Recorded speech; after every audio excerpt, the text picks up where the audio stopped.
नमस्कार दोस्तों, the Deoria dialogues के शो में आपका स्वागत है। मैं रजनीश कोरे आपका स्वागत करता हूं और आज हमारे साथ मेहमान के रूप में मौजूद हैं वीरेंद्र कुमार सिंह जी, जिनसे हम संगठन के बारे में बात करेंगे। आपका स्वागत है वीरेंद्र सर। आज हम आपके बारे में कहा जाता है कि आप एक सक्रिय संगठनकर्ता के रूप में आपका एक महत्वपूर्ण भूमिका रही है और शासन से आपको कुछ जिम्मेदारियां भी मिली हैं, उसको आपने बखूबी निभाया भी है। इस रूप में आपकी एक शैली के रूप में पहचान है। तो मैं आपसे संगठन के बारे में कुछ बात करना चाहता हूं कि संगठन क्या है, आप इसको किस तरह से देखते हैं, इसके बारे में कुछ बताएं। सबसे पहले तो मैं द देवरिया डायलॉग्स की पूरी टीम को बहुत बहुत धन्यवाद देता हूं।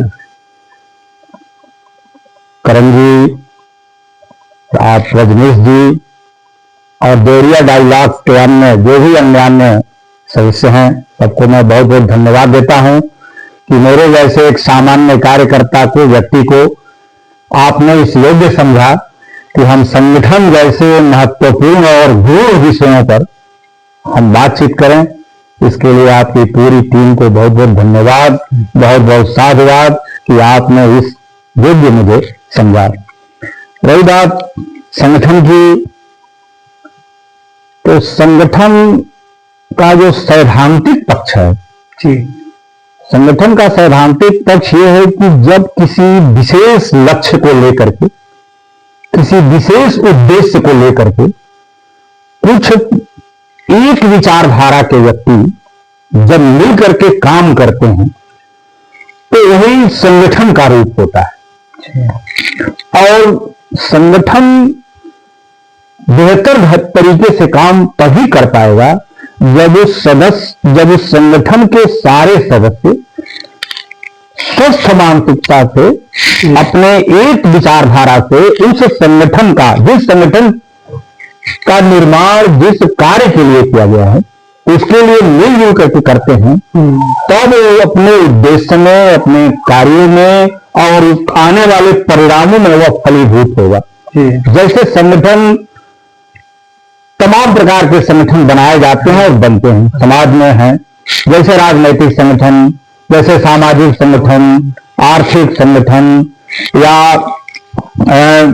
सैन्य संगठन, इस प्रकार और अपने अपने उद्देश्यों के लिए वो कार्य करते हैं, अपने अपने उद्देश्यों के लिए कार्य करते हैं। जैसे राजनैतिक संगठन है तो देश, जानते हैं आप कि देश जो है वो राजनैतिक एक उसका एक मतलब रूप है कि उससे सरकारें चलती हैं, लोकतंत्र का निर्माण होता है, तो राजनीतिक स्वरूप हुआ।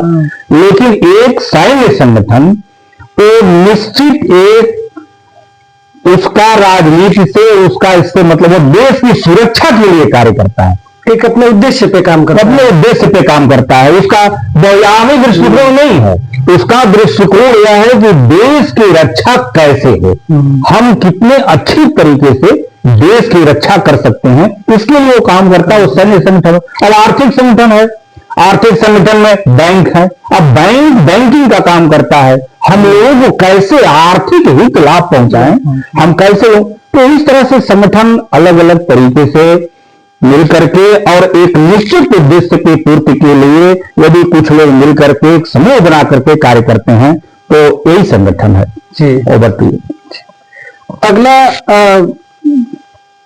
चर्चा मैं इस पे करना चाहूंगा, संगठन का निर्माण कैसे करें और इसका मतलब किस तरह से होता है, ये आप बताएंगे। जैसे देखिए, जहां तक मेरा मानना है, संगठन का निर्माण करना संगठन के उद्देश्यों पर निर्भर करता है।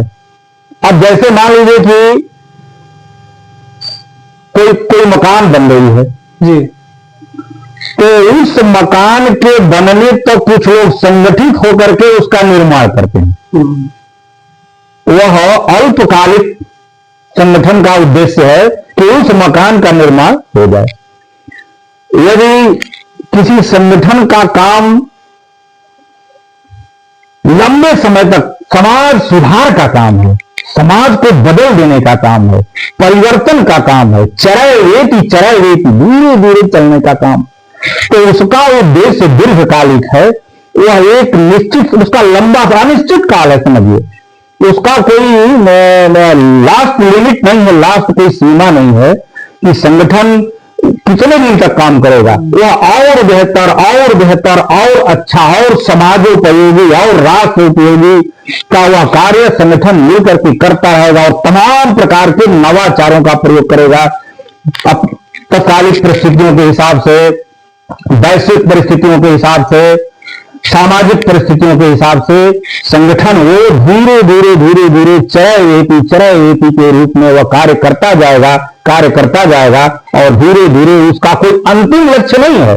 अंतिम लक्ष्य उसका सिर्फ यही है कि यदि हम भारत की बात करें तो भारत माता को परम वैभव पर पहुंचाने का जो काम करेगा उसका यही लक्ष्य है। और परम वैभव पर पहुंचाने का काम तो बहुत विस्तृत काम है, बहुत विस्तार का काम है और वो चरय वेति से ही संभव है और उसको हम सब लोग मिलकर के करते हैं। निरंतर चलने की प्रक्रिया जो है तो दीर्घकालिक संगठन है।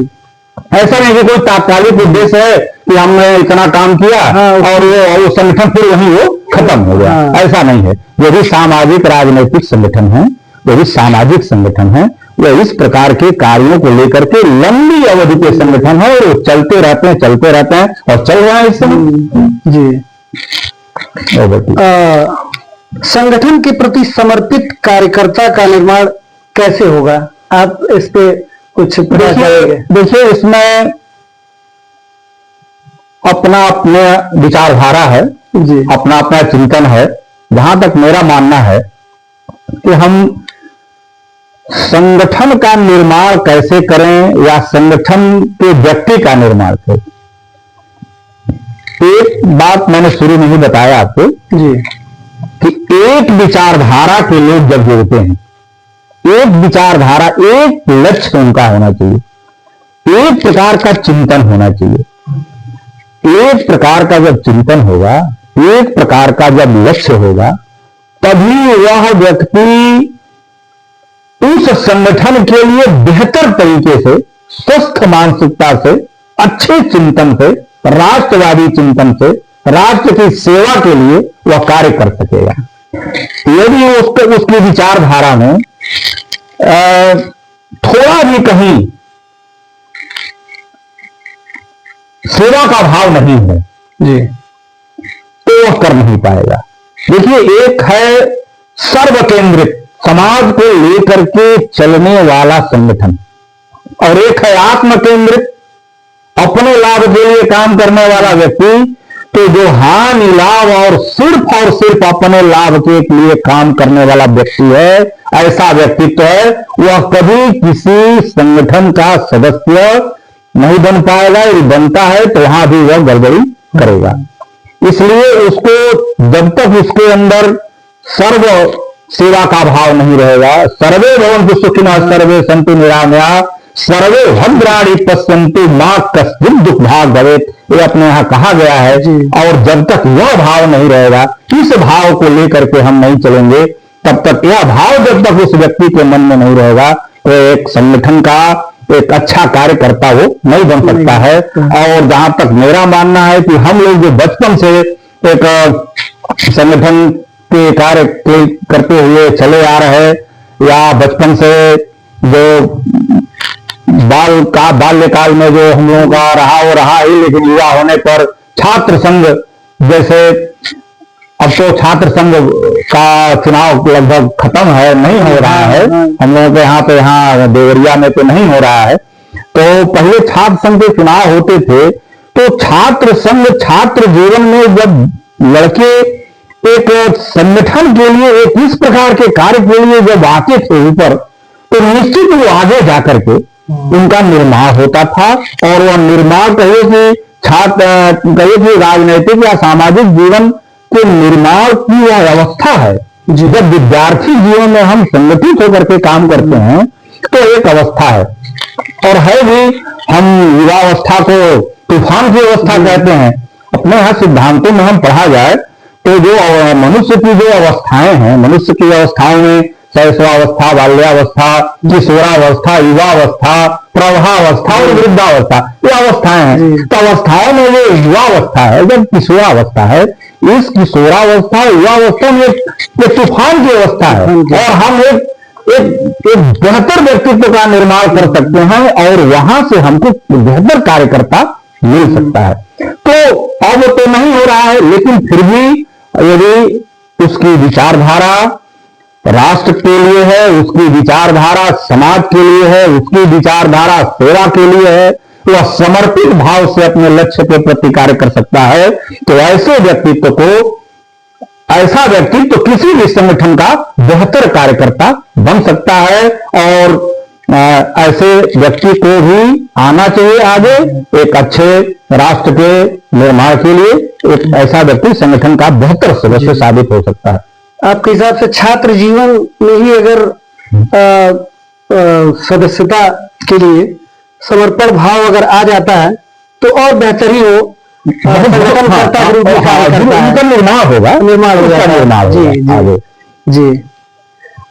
अगला मेरा प्रश्न है कि क्या कारण है कुछ संगठन कई वर्षों तक चलते हैं और कुछ संगठन जल्दी छिन्न भिन्न हो जाते हैं, इसका क्या कारण है? सटीक उत्तर मैं दूं यदि कम शब्दों में, तो उनके निर्माण के समय ही उनका चिंतन स्वस्थ नहीं होता है।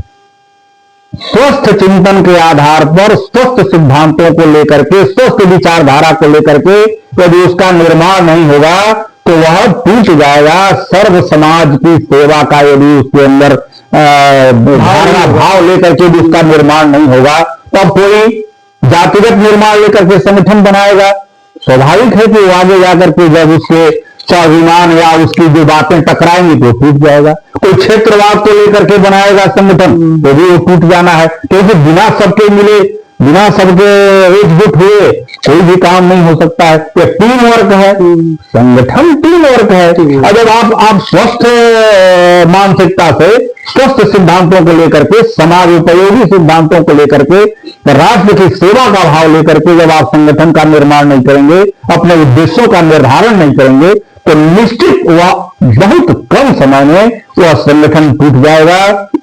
वह संगठन बिल्कुल नहीं चल सकता है, उद्देश्य की पूर्ति अपने उद्देश्य की पूर्ति नहीं कर पाएगा, क्योंकि उसके उद्देश्य में ही शामिल है, वह आत्म केंद्रित है।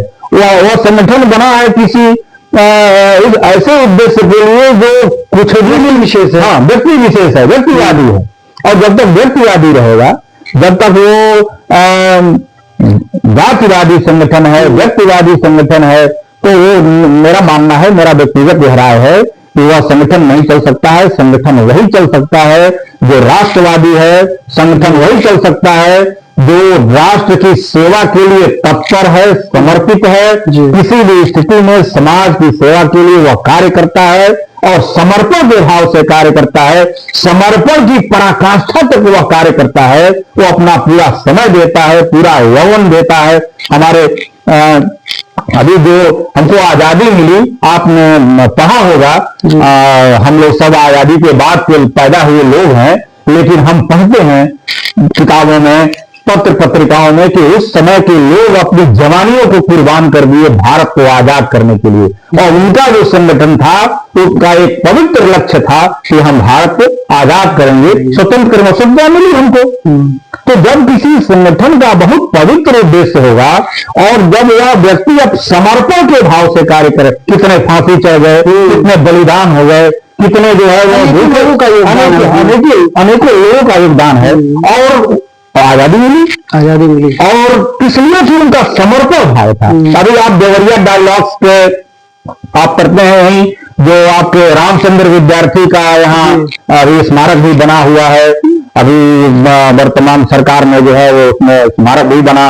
रामचंद्र विद्यार्थी के बारे में आप पढ़िए। रामचंद्र विद्यार्थी 13 साल का नौजवान जब यूनियन जैक को उतार करके और भारत का झंडा फहराता है तो उसको गोली मार दी जाती है। ऐसे ऐसे नौजवान, ऐसे ऐसे लोग समर्पण भाव से वो राष्ट्र देश की आजादी के लिए काम उन्होंने किया। ऐसे लोग ही एक दीर्घकालिक संगठन का निर्माण कर पाते हैं, दे पाते हैं और स्वस्थ परिणाम देते हैं, अच्छा परिणाम देते हैं, जिससे समाज का हर वर्ग, समाज के निचले तबके का व्यक्ति जो है, तो जैसे कहा गया है कि अंतिम पायदान पर खड़ा हुआ व्यक्ति उसका लाभ पाता है जब एक बेहतर संगठन बेहतर तरीके से काम करता है, उसके लोग काम करते हैं, तो अंतिम पायदान पर खड़ा हुआ व्यक्ति वह उसका लाभ पाता है। और आज आप भारत में देख रहे हैं कि इस प्रकार के कितने लोग जो अंतिम पायदान पर खड़े थे, आज वो सम्मानपूर्ण जीवन जी रहे हैं और सम्मान पूर्वक कार्य कर रहे हैं।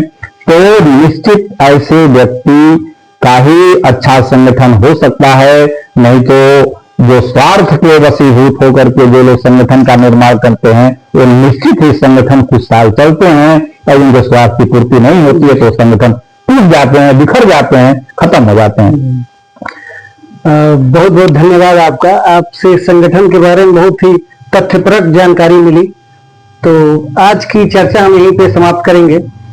नमस्कार। और मेरा आपसे निवेदन है कि हमारे चैनल को सब्सक्राइब करें, लाइक करें, शेयर करें। धन्यवाद। नमस्कार।